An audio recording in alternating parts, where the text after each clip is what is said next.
മുത്തുകളോ കണ്ണിൽ മുത്തങ്ങളോ ചുണ്ടിൽ. നിന്നെ കല്യാണം കഴിച്ചപ്പോൾ വാങ്ങിയ ടേപ്പാ. ഇപ്പോഴും ഒരു കുഴപ്പമില്ല. രാത്രി മുഴുവൻ ഉറക്കം വിളിച്ചിരുന്ന് പാട്ട് കേട്ടിരുന്നത് നിങ്ങളല്ലേ? ആ, നീ മോശമല്ലായിരുന്നു. സുശീലാമ്മയുടെ കൂടെ നീയും പാടാറില്ലായിരുന്നോ? അവരെത്ര മനോഹരമായി പാടുന്നു നോക്ക്. ഉടുപ്പൊക്കെ ഇട്ട് എങ്ങോട്ടാ പോകുന്നത്? ഈ വീട്ടിൽ തന്നെ എങ്ങനെയാണ് കുത്തിപ്പിടിച്ചിരിക്കുന്നത്? എന്നെ വെറും ഒരു വയസ്സനാക്കി മാറ്റരുത്. അങ്ങോട്ടും ഇങ്ങോട്ടും നടന്നു പഠിച്ചാലല്ലേ തെക്ക് വടക്ക് തിരിയൂ.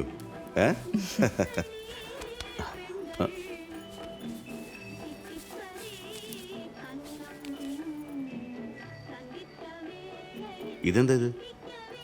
ഞാൻ വെച്ചതല്ല. എടി ഒന്ന് വേഗം വാ. വാ, ലേറ്റ് ആയി. ഷർട്ടിന്റെ പോക്കറ്റിൽ കാശ് വെച്ചാരാ?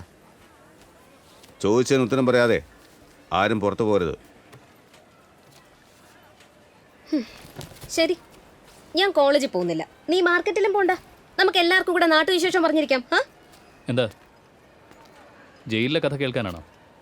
എന്താടാ, ഞാൻ വന്നപ്പോൾ പോലും ശ്രദ്ധിച്ചോണ്ടിരിക്കുക. എന്നെ ഏതോ അപരിചിതനെ പോലെ നിങ്ങൾ നോക്കുന്നത്, മുഖം തിരിഞ്ഞെന്ന് സംസാരിക്കുന്നത്. ഇപ്പതേ ഇതും.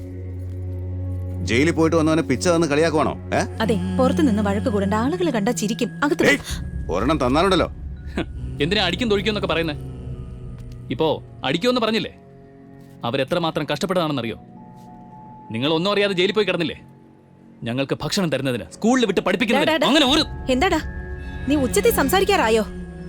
നിന്റെയൊക്കെ അഹങ്കാരം ഇവിടെ വേണ്ട. നീ എന്തിനാ ഞാൻ കഷ്ടപ്പെട്ടു എന്ന് പറയുന്നേ? എന്നെ സഹായിക്കാൻ നീ എന്താ ചെയ്തിട്ടുള്ളത്? 50 രൂപ ചോദിച്ചപ്പോ തരാത്തതിന് മണ്ണെണ്ണ ഒഴിച്ച് തീ കൊളുത്തുന്നു പേടിപ്പിച്ചവനല്ലേ നീ? സംസാരിക്കാൻ വന്നിരിക്കുന്നു. എവിടെ അഹങ്കാരി? മിണ്ടാതിരിക്കെ. ഇവളെന്താ ചെയ്തെന്നറിയോ? ഒരു ദിവസം മുഴുവൻ ഇവളെ കാണാതെ പേടിച്ച് വിറച്ച് ഞാൻ ഇരുന്നപ്പോ ഇവള് സ്കൂളിൽ നിന്ന് ഒളിച്ചു പോയി സിനിമയും കണ്ടിരിക്കുന്നു. അന്ന് ഇവളുടെ കഴുത്ത് ഞെരിച്ച് കൊന്നു കളയേണ്ടതാ. 2 മാന്യന്മാര് വന്നിരിക്കുന്നു. എന്റെ മുന്നിൽ നിന്ന് ഇങ്ങനെയൊക്കെ സംസാരിക്കാൻ എവിടുന്ന ധൈര്യം കിട്ടിയത്? ഇനി ഒരിക്കൽ കൂടി നീയൊക്കെ ഇങ്ങനെ സംസാരിച്ചാ നിങ്ങൾ ഇതൊന്നും കാര്യാക്കണ്ട. വന്നേ.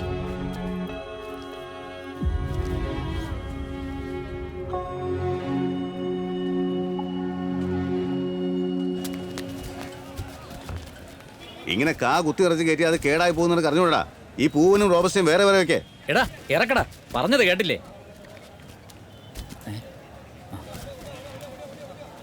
ഇങ്ങനെ ഇവിടെ എന്താ ചെയ്യുന്നത്? ഓഫീസിനുള്ളിൽ എനിക്ക് ചായ വാങ്ങിക്കൊടുക്കാന്ന് ഞാൻ പറഞ്ഞതാ. എന്റെ പിള്ളേര് പാവം വല്ലാതെ കഷ്ടപ്പെടുന്നുണ്ട്. ഞാൻ പിന്നെ അങ്ങനെ ഇതൊക്കെ കണ്ടോണ്ട് നോക്കാം. കടയിൽ താമസിച്ച് വരുന്നത് നല്ല സ്വഭാവമല്ല. കച്ചവടം നന്നായി നടക്കണമെങ്കിൽ കടയിൽ രാവിലെ തന്നെ എത്തണം.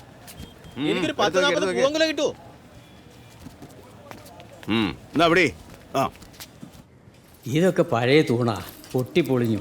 ഇവിടെ ആരും ഒന്നും താമസിക്കാറൊന്നുമില്ല. എല്ലാവരും ഹോട്ടലിലാണ് താമസിക്കുന്നത്. ഇത് പൊളിച്ച് ഹോട്ടലിൽ എത്താൻ പോവാന്നാ മോലാളി പറയുന്നത്. ഇത് മെസ്സ്. 20 രൂപ കൊടുത്താൽ ഇഡ്ഡലി കിട്ടും. മുകളിലാ റൂം. ദാ